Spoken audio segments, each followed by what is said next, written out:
You know, it's not an economic question, but when you have White House officials telling Americans to prepare for 100,000 to as many as 240,000 deaths in this country, I mean, it's hard to separate sort of the humanity and society costs to all of this with the markets and the economy. How should people be taking these headlines?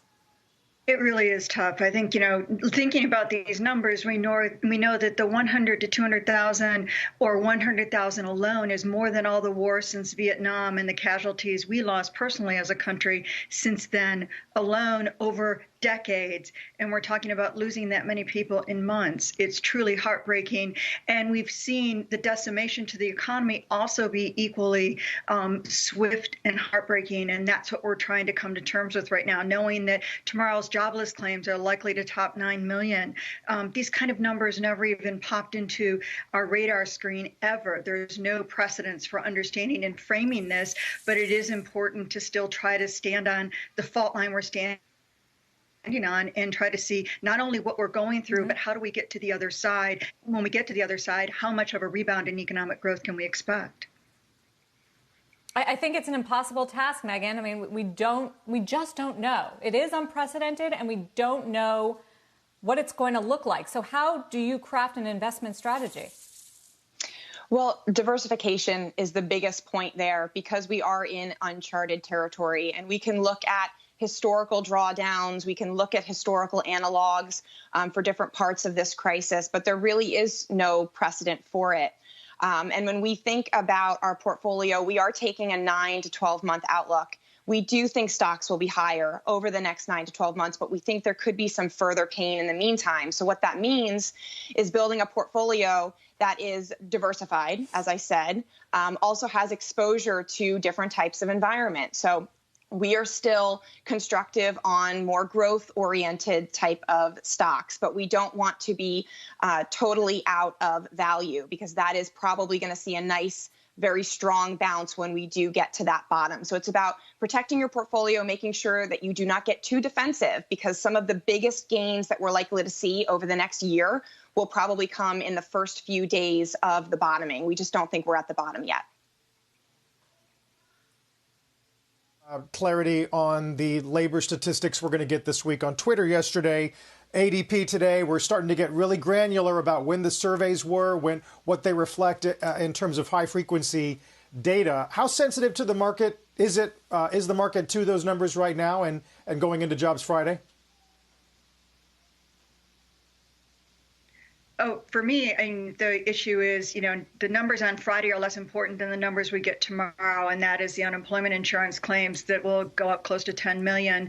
There will be over 13 million job losses in the last 2 weeks alone, and those are only the ones that people actually apply for the unemployment insurance for. The Friday data, I think, is really important. You talk about the dates. I mean, the survey was ended on the week of March 12th, and anyone who worked an hour that week was considered on the payrolls.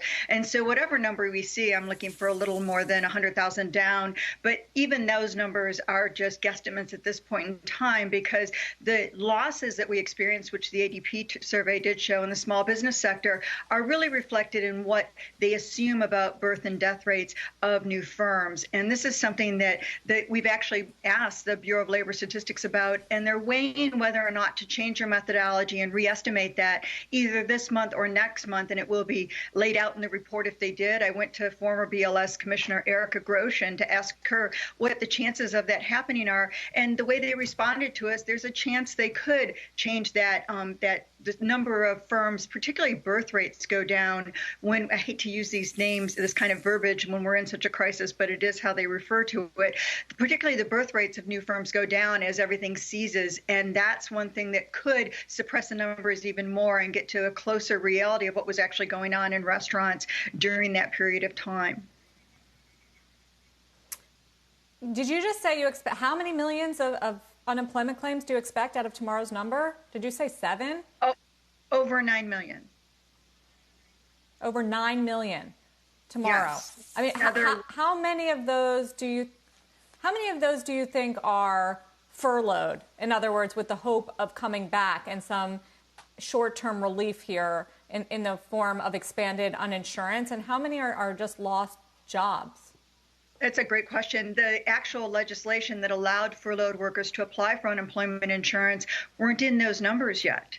And what we were seeing coming out of states like California, this is the week where everybody shut down, and you were seeing unemployment claims, we think 1 million from California alone from that week. So it's not hard to get to these numbers given the numbers we're seeing at the state and local level. But the furloughed workers, that didn't go in until they actually passed the legislation that expanded unemployment insurance to gig workers and furloughed workers and provided some enhancements and checks for those workers. So they wouldn't be able to have applied for unemployment insurance yet. So these numbers, not only were the state websites overwhelmed by the volume that they were seeing come in, so they were undercounting, but we also saw that many of the people who now qualify for unemployment insurance were not counted in last week's data.